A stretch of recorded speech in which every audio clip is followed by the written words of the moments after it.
जय हिंद दोस्तों। Railway NTPC exam 2025 का 16 जून की फर्स्ट शिफ्ट का भी एग्ज़ाम आपका ख़त्म हो गया है। इसमें आपके जीके और जीएस के जितने भी क्वेश्चन बने हैं वे सभी हमें मिल चुके हैं। तो आज मैं कहीं थोड़ा बाहर आया हुआ हूँ, घर पर नहीं हूँ, इसलिए आपको थोड़ा वॉइस में शोर देखने को मिल सकता है, लेकिन आपको अपना पूरा फोकस यहीं पर रखना है जो मैं आपको इस वीडियो में क्वेश्चन बताने वाला हूँ।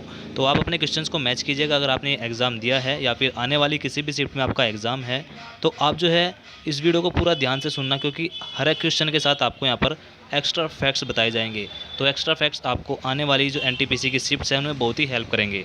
तो चलिए अब शुरू करते हैं। लेकिन दोस्तों उससे पहले आपसे छोटी सी रिक्वेस्ट है, अगर आप हमारे चैनल पर पहली बार आए हैं तो चैनल को आप सब्सक्राइब कर लीजिए, बेल आइकन को प्रेस कर लीजिए, ताकि आपको जो है आने वाली शिफ्ट का एनालिसिस सबसे पहले मिल सके। तो चलिए अब शुरू करते हैं।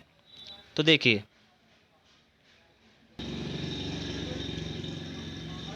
तो सबसे पहला क्वेश्चन आपसे यहाँ पर पूछा गया था, जीएसटी यानी वस्तु एवं सेवा कर किस संविधान संशोधन के द्वारा जोड़ा गया था। तो इसका आपका करेक्ट आंसर हो जाएगा 101वां संविधान संशोधन, क्योंकि जीएसटी एक अप्रत्यक्ष कर है जो कि समवर्ती सूची पर लगने वाला कर है। भारत में जीएसटी 1 जुलाई 2017 से लागू हुआ था। तो ये आपको जो है इसके बारे में ध्यान रखना है, जीएसटी के बारे में। इसके अलावा आपसे नेक्स्ट शिफ्ट में पूछा जा सकता है कुछ और संविधान संशोधन, मैं आपको बता देता हूँ। जैसे 102वां संविधान संशोधन जो कि ओबीसी के आयोग के गठन की बात करता है। इसके बाद 103वां संविधान संशोधन जो कि ईडब्ल्यूएस को 10% आरक्षण देता है। 104वां संविधान संशोधन, इसमें एससी एसटी के लिए आरक्षण को बढ़ाया गया, और जो एंग्लो इंडियन की सीटें थी लोकसभा में 2 और राज्यसभा में 1 सीट थी उनको भी समाप्त कर दिया गया था 104वें संविधान संशोधन के द्वारा। 105वां संविधान संशोधन, इसमें बताया गया है कि राज्य ये तय करेगा कि ओबीसी में कौन सी कास्ट आएगी। इसके बाद 106वां संविधान संशोधन जो कि लेटेस्ट है, इसमें बताया गया है नारी शक्ति वंदन अधिनियम, जो कि महिलाओं को लोकसभा और राज्य विधानसभा में 33% आरक्षण देता है। तो ये भी आपको जो है संविधान संशोधन ध्यान रखने हैं। मैंने आपको पहले भी बताए हैं, अगर आपने पहला एनालिसिस देखा होगा तो आपने ये पर्सन कर दिया होगा। तो ये आपको जो है एक्स्ट्रा फैक्ट के तौर पर ध्यान रखने हैं। इसके बाद नेक्स्ट क्वेश्चन आपसे पूछा गया था, 2011 की जनगणना के अनुसार भारत के किस राज्य में सर्वाधिक जनसंख्या है, किस राज्य में शहरी जनसंख्या सर्वाधिक है। तो महाराष्ट्र आपका इसका करेक्ट आंसर हो जाएगा। बाकी बात करें, भारत में सर्वप्रथम जो जनगणना होती है 1872 में मेयो के कार्यकाल में होती है।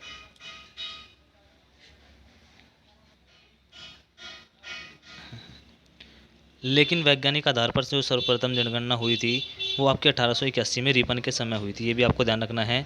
बात करें 2011 की जनगणना की जो अभी लेटेस्ट हुई थी 2011 में, इसमें ये आपकी जो है 15वीं जनगणना थी, लेकिन अगर स्वतंत्रता के बाद बात करें तो ये आपकी 7वीं जनगणना थी। 2011 जनगणना के जो जनगणना आयुक्त थे चंद्रमौली थे, इसकी थीम थी हमारी जनगणना हमारा भविष्य, ये भी आपको ध्यान रखना है। अब इसके कुछ और फैक्ट्स मैं आपको बता देता हूँ 2011 की जनगणना के। इसके अनुसार आपकी जो है सर्वाधिक जनसंख्या उत्तर प्रदेश में है, सबसे कम जनसंख्या सिक्किम में है। इसके अनुसार सबसे ज़्यादा साक्षरता केरल में है और सबसे कम साक्षरता बिहार में है। सबसे ज़्यादा घनत्व बिहार में है और सबसे कम घनत्व आपका अरुणाचल प्रदेश में है। सबसे ज़्यादा लिंगानुपात आपका केरल में हो जाएगा और सबसे कम लिंगानुपात आपका हरियाणा में हो जाएगा। तो ये भी आपको ध्यान रखना है, आपसे आगे आने वाली नेक्स्ट शिफ्ट में पूछे जा सकते हैं। इसके बाद नेक्स्ट क्वेश्चन आपसे पूछा गया था यहाँ पर, 2011 की जनगणना के अनुसार किस केंद्र शासित प्रदेश का लिंगानुपात सबसे अधिक था। तो इसका आपका करेक्ट आंसर हो जाएगा पुदुचेरी। और अगर आपसे आने वाली शिफ्ट में सबसे कम पूछा जाए किसका केंद्र शासित प्रदेश का लिंगानुपात था, तो इसका आपका करेक्ट आंसर हो जाएगा दमन दीव। तो दमन दीव आपका करेक्ट आंसर हो जाएगा। इसके बाद नेक्स्ट क्वेश्चन आपसे पूछा गया था, राजस्थान का राजकीय पक्षी कौन सा है। तो इसका आंसर हो जाएगा गोडावन, जिसको इंग्लिश में ग्रेट इंडियन बस्टर्ड भी कहते हैं। तो ये आपका करेक्ट आंसर हो जाएगा।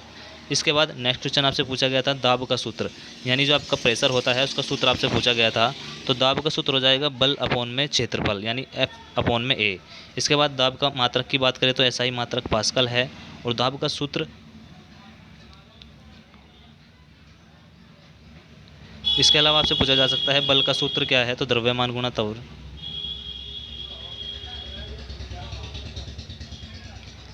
इसके अलावा आपसे पूछा जा सकता है बल का सूत्र, तो द्रव्यमान गुणा त्वरण हो जाएगा। कार्य का सूत्र आपका बल गुणा विस्थापन हो जाएगा, ये भी आपको ध्यान रखने हैं। इसके बाद नेक्स्ट क्वेश्चन आपसे पूछा गया था कि हम भोजन की पैकेजिंग क्यों करते हैं। तो भोजन की पैकेजिंग करने के कई कारण होते हैं, जैसे इसको ताजगी बनाए रखना, सुरक्षित रखना, परिवहन में सुविधा के लिए। लेकिन इसके हिसाब से आपका आंसर नहीं होगा। इसमें आपका आंसर में आपको ऑप्शन में देखने को मिलेगा, यह भोजन को ऑक्सीकरण, प्रकाश, नमी और अन्य रसायन के संपर्क में आने से रोकती है, जो भोजन की गुणवत्ता को कम कर सकते हैं। इसलिए जो है भोजन की हम पैकेजिंग करते हैं ताकि इसका ऑक्सीकरण न हो सके। इसके बाद नेक्स्ट क्वेश्चन आपसे पूछा गया था, हाइपरलिंक ऐड करने के लिए शॉर्टकट की आपसे पूछी गई थी। तो आपको करेक्ट आंसर हो जाएगा कंट्रोल प्लस के। लेकिन यहाँ पर इन्होंने बताया कि कर्सर को वहाँ आपको रखना है जहाँ पर आप अपने दस्तावेज में ये लिंक ऐड करना चाहते हैं, फिर आपको जो है Ctrl+K दबाना है, तब आपका जो है हाइपरलिंक ऐड होगा। तो आपका करेक्ट आंसर हो जाएगा Ctrl+K। इसके बाद नेक्स्ट क्वेश्चन आपसे पूछा गया था, ठाकुर शिवनाथ किस विद्रोह से संबंधित है। तो ठाकुर विश्वनाथ जो सहदेव है 1857 के स्वतंत्रता संग्राम से संबंधित है। उन्होंने रांची से अंग्रेजों को बाहर निकालने स्वतंत्र राज्य स्थापित करने का प्रयास किया था। तो ये आपका करेक्ट आंसर हो जाएगा स्वतंत्रता संग्राम 1857 का। अब बात करें 1857 के स्वतंत्रता संग्राम में किस किस ने कहाँ से नेतृत्व किया। तो 1857 के स्वतंत्रता संग्राम में कानपुर से नाना साहब ने नेतृत्व किया, झांसी से रानी लक्ष्मीबाई ने किया, लखनऊ से बेगम हजरत महल ने किया, दिल्ली से बहादुर शाह जफर ने किया, और बिहार से कुंवर सिंह ने किया, और बैरकपुर से मंगल पांडे ने किया। ये सभी आपको एक्स्ट्रा फैक्ट के तौर पर ध्यान रखने हैं, आगे आने वाली शिफ्ट में आपसे पूछे जा सकते हैं। इसके बाद नेक्स्ट क्वेश्चन पूछा गया, तुहिनकांत पांडा को अभी हाल ही में किसका अध्यक्ष बनाया गया है, यानी किस संस्था का अध्यक्ष बनाया गया है। तो आपका करेक्ट आंसर हो जाएगा सेबी, यानी भारतीय प्रतिभूति एवं विनिमय board, security exchange board of India का अध्यक्ष इनको बनाया गया है। इसकी बात करें सेबी की तो 1988 में इसकी स्थापना होती है, इसका मुख्यालय मुंबई में है, ये भी आपको ध्यान रखना है। और इसका जो कार्य है वो शेयर मार्केट को कंट्रोल करना इसका कार्य होता है। तो ये आपका करेक्ट आंसर हो जाएगा सेबी। अब नेक्स्ट चीज में आपसे पूछा जा सकता है कि राष्ट्रीय मानवाधिकार आयोग के अध्यक्ष कौन है, वी सुब्रमण्यम। राष्ट्रीय महिला आयोग के अध्यक्ष कौन है, विजय राटकर। भारत के वर्तमान में नियंत्रक एवं मानव लेखा परीक्षक कौन है, के संजय मूर्ति। ये भी आपको ध्यान रखने हैं। इसके बाद नेक्स्ट क्वेश्चन आपसे पूछा गया था, यदि लोक अदालत द्वारा पारित डिक्री को सिविल न्याय की डिक्री माना जाए तो क्या होगा। तो आपका जो करेक्ट आंसर होगा मैं आपको पूरा बता देता हूँ। यदि लोक अदालत द्वारा पारित डिक्री को सिविल न्यायालय की डिक्री माना जाए तो इसका मतलब होगा कि उस डिक्री के खिलाफ किसी भी अदालत में अपील नहीं की जा सकती, और इसे उसी तरह लागू किया जाएगा जैसे कि किसी सिविल न्यायालय द्वारा पारित डिग्री को लागू किया जाता है। तो आपको अपने हिसाब से अपने ऑप्शन को सिलेक्ट कर लेना है। इसको मैंने आपको उसकी पूरी डिटेल बता दी है। इसके बाद आपसे नेक्स्ट क्वेश्चन पूछा गया था, असम केसरी के नाम से किस स्वतंत्रता सेनानी को जाना जाता है। तो असम केसरी के नाम से अंबिका गिरी राय चौधरी को जाना जाता है, ये आपका करेक्ट आंसर हो जाएगा। और ये जो है असम से बिलोंग करते थे। बात करें इनकी तो 1855 से अंबिका गिरी राय चौधरी का जन्म 1885 में होता है, 1967 में मृत्यु हो जाती है। ये एक प्रसिद्ध असमिया कवि, गायक, गीतकार, गायक, गद्य लेखक, पत्रकार, देशभक्त और स्वतंत्रता सेनानी थे। तो ये आपको इनके बारे में ध्यान रखना है। इसके बाद बात करें, आपसे पूछा जा सकता है पंजाब केसरी के नाम से किसे जाना जाता है। तो पंजाब केसरी के नाम से लाला लाजपत राय को जाना जाता है। और केसरी के नाम से जो मराठी भाषा में अखबार लिखते थे वे थे बाल गंगाधर तिलक। ये भी आपसे नेक्स्ट शिफ्ट में पूछा जा सकता है। इसके बाद नेक्स्ट क्वेश्चन आपसे पूछा गया था, संथाल विद्रोह का नेतृत्व किसने किया था। तो संथाल विद्रोह का नेतृत्व दो भाई सिद्धू मुर्मू और कानू मुर्मू ने किया था। यह विद्रोह 1855 में झारखंड में हुआ था। तो ये भी आपको ध्यान रखना है। इसके अलावा आपसे और भी यहाँ पर आपको विद्रोह बता देता हूँ जो मेन है, आपसे आगे पूछे जा सकते हैं। जैसे यहाँ पर है आपका कोल विद्रोह 1831-32 में हुआ, कोल जनजाति के द्वारा किया गया। मुंडा विद्रोह 1899 1900 के आसपास हुआ, बिरसा मुंडा ने जो है इसका नेतृत्व किया था। भील विद्रोह हुआ 1818 में भील जनजाति द्वारा। मोपला विद्रोह हुआ 1921 में केरला में। कूका विद्रोह 1871 में पंजाब में हुआ, जो कि नामधारी सिखों के द्वारा किया गया था। तो ये आपको जो है कुछ विद्रोह ध्यान रखने हैं आगे आने वाले शिफ्ट के लिए। इसके बाद नेक्स्ट क्वेश्चन आपसे पूछा गया, 86वां संविधान संशोधन अधिनियम के तहत कौन सा मौलिक कर्तव्य जोड़ा गया। तो 86वां संविधान संशोधन अधिनियम 2002 के तहत शिक्षा का अधिकार संविधान के 11वें मौलिक कर्तव्य के रूप में अनुच्छेद 21A में जोड़ा गया। इसके तहत 6 से 14 वर्ष के बच्चों को निःशुल्क और अनिवार्य शिक्षा प्रदान की जाएगी। तो ये जो आपको संशोधन है, ये मैं आपको हर शिफ्ट का जो भी एनालिसिस कराता हूँ उसमें ज़रूर बताता हूँ जब भी आपका कोई अनुच्छेद का पर्सन आ जाता है। तो अगर आपने मेरा एनालिसिस देखा होगा तो ये आपने एकदम से इसका उत्तर लगा दिया गया होगा। तो ये आपका करेक्ट आंसर हो जाएगा। इसके बाद बात करें 42वें संविधान संशोधन की, तो 1976 में इसके तहत क्या क्या हुआ। तो भारत के संविधान में 10 मौलिक कर्तव्य जोड़े गए जो कि रूस से लिए गए थे, और इनको सरदार स्वर्ण सिंह समिति की सिफारिश पर जोड़ा गया था। और 11वां मौलिक कर्तव्य तो आपका यही था, 86वां संविधान संशोधन, जो कि 11वां मौलिक कर्तव्य इसके तहत जोड़ा गया था। अब कुल वर्तमान में 11 मौलिक कर्तव्य भारत में हैं, भारत के संविधान में हैं।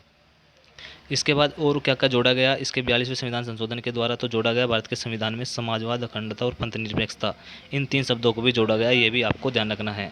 इसके बाद नेक्स्ट क्वेश्चन आपसे पूछा गया था, 2024 में फ्रांस का Legion of the Order award किसको दिया गया। तो ये जो दिया गया शशि थरूर को दिया गया, और ये जो अवार्ड है आपका, ये फ्रांस का सर्वोच्च नागरिक सम्मान है जो कि शशि थरूर जी को दिया गया है। तो आपका करेक्ट आंसर हो जाएगा शशि थरूर। बात करें प्रधानमंत्री मोदी को, तो मॉरिशस का सर्वोच्च नागरिक सम्मान दिया गया जिसको grand command of the order of the star and की ऑफ द ओशियन के नाम से जाना जाता है। तो ये प्रधानमंत्री मोदी को दिया गया, ये भी आपको ध्यान रखना है, नेक्स्ट शिफ्ट में आपसे पूछा जा सकता है। इसके बाद नेक्स्ट क्वेश्चन आपसे पूछा गया था MSME यानी सूक्ष्म लघु उद्योग दिवस कब मनाया जाता है। तो इसका आपका करेक्ट आंसर हो जाएगा 27 जून को ये मनाया जाता है। बात करें MSME की, तो इसमें 3 प्रकार के आपके उद्यम होते हैं। इसमें सूक्ष्म उद्योग होता है, लघु उद्यम होता है, मध्यम उद्योग होता है। सूक्ष्म में क्या होता है कि इसमें आप 1 करोड़ तक का निवेश होता है और 5 करोड़ तक का टर्नओवर होता है। लघु में होता है 10 करोड़ तक का निवेश और 50 करोड़ तक का इसमें टर्नओवर होता है। और जो मध्यम है इसमें 50 करोड़ तक का निवेश होता है और 250 करोड़ तक का टर्नओवर होता है। ये भी आपको ध्यान रखने हैं, आपसे नेक्स्ट शिफ्ट में पूछे जा सकते हैं। इसके बाद नेक्स्ट क्वेश्चन आपसे पूछा गया था किसी फाइल को कॉपी और पेस्ट करने के लिए शॉर्टकट की। तो कॉपी ये मैंने आपको बताया भी है, पहले एनालिसिस कराया है, कई शिफ्टों में आपको बताया है मैंने शॉर्टकट की। Ctrl+C से आप कॉपी कर सकते हैं, Ctrl+V से आप पेस्ट कर सकते हैं। तो ये आपका करेक्ट आंसर हो जाएगा। इसके अलावा कुछ और शॉर्टकट की यहाँ पर नीचे दी गई है, जैसे किसी नई फाइल को जोड़ने के लिए Ctrl+N आप दबाएंगे, सेव करने के लिए Ctrl+S, अंडू करने के लिए Ctrl+Z, रीडू करने के लिए Ctrl+Y, बोल्ड करने के लिए Ctrl+B। ये आप जो है प्रयोग कर सकते हैं शॉर्टकट की। इसके बाद नेक्स्ट क्वेश्चन आपसे पूछा गया था और आपका कट करने के लिए Ctrl+X आप प्रयोग कर सकते हैं। इसके बाद नेक्स्ट क्वेश्चन आपसे पूछा गया था निम्न में से कौन सा सुशील वाद्य यंत्र है। यानी सुशील वाद्य यंत्र उन्हें कहते हैं जिन्हें वायु वाद्य भी कहा जाता है, यानी जिनको आप फूंक मारकर बजाते हैं उनमें ध्वनि उत्पन्न होती है और इनमें छेद भी होता है, ये भी इनकी विशेषता है। तो जैसे आपका बांसुरी हो गई, शहनाई हो गई, मुरली, सिंगा, शंख, तो इनमें से जो भी आपके ऑप्शन में होगा वही आपका करेक्ट आंसर हो जाएगा। इसके बाद नेक्स्ट क्वेश्चन आपसे पूछा गया था COP 16 का आयोजन 2024 में कहाँ हुआ है। यानी COP 2024 का जो आयोजन है, बात करें तो इसके 2 अलग अलग स्थानों पर हुआ है। पहला तो मरुस्थलीकरण से निपटने के लिए संयुक्त राष्ट्र सम्मेलन जो UNCCD का COP 16 2 से 13 दिसंबर तक सऊदी अरब के रियाद में हुआ था। दूसरा जो आपका जैव विविधता पर हुआ था संयुक्त सम्मेलन, ये 21 अक्टूबर से 1 नवंबर तक कोलंबिया के कैली में हुआ था। तो इनमें से जो भी आपके ऑप्शन में होगा वही आपका करेक्ट आंसर होगा, या तो आपको कोलंबिया का कैली ऑप्शन में होगा या फिर सऊदी अरब का रियाद, इन दोनों में से जो भी होगा वही आपका करेक्ट आंसर हो जाएगा। अब बात करें COP की, तो COP 29 जो आपका हाल ही में हुआ है, ये अभी आपका 2024 में हुआ है। COP 29 बाकू अजरबैजान में हुआ और COP 30 ब्राज़ील में होगा 2025 में, ये आपको ध्यान रखना है। इसके बाद बात करें COP की, तो COP की फुल फॉर्म होती है कॉन्फ्रेंस ऑफ पार्टी, जो कि UNFCCC के सदस्यों की एक बैठक है। इसकी स्थापना 1994 में होती है। इसका पहला सम्मेलन जो होता है सन 1995 में, यानी COP फर्स्ट जो होता है वो 1995 में जर्मनी में होता है, बर्लिन में। ये आपको ध्यान रखना है नेक्स्ट शिफ्ट के लिए। इसके बाद नेक्स्ट क्वेश्चन आपसे पूछा गया था 2024 में सनराइजर हैदराबाद के साथ किस बैंक ने साझेदारी की। तो इसका आपका करेक्ट आंसर हो जाएगा city union bank. City union bank ने सनराइजर हैदराबाद के साथ साझेदारी की थी। अब बात करें IPL की, तो IPL 2025 की जो विजेता टीम है RCB है, रॉयल चैलेंजर बेंगलुरु। और इसमें जो ऑरेंज कैप दी गई है साई सुदर्शन को दी गई है, गुजरात टाइटंस के है। पर्पल कैप दी गई है प्रसिद्ध कृष्णा को, ये भी गुजरात टाइटंस के ही है। तो ये भी आपको ध्यान रखने हैं नेक्स्ट शिफ्ट के लिए। इसके बाद नेक्स्ट क्वेश्चन आपसे पूछा गया था किसी राज्य के राज्यपाल की नियुक्ति राष्ट्रपति किसकी सलाह पर करता है। तो इसका आपका करेक्ट आंसर हो जाएगा प्रधानमंत्री की सलाह पर।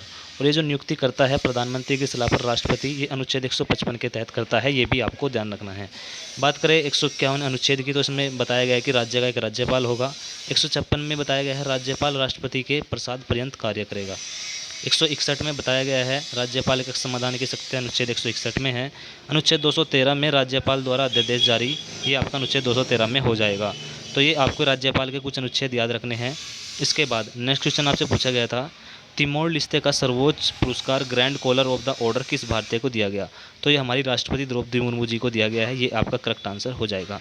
बाकी बात करें पुर्तगाल का सिटी की ऑफ ऑनर अवार्ड, ये भी राष्ट्रपति द्रौपदी मुर्मू जी को ही दिया गया है अभी हाल ही में, ये भी आपसे पूछा जा सकता है, आपको ध्यान रखना है। तो ये आपका करेक्ट आंसर हो जाएगा। तो ये जो है कुछ क्वेश्चन थे हमें मिले हैं, मैंने इनका आपको एनालिसिस करा दिया है।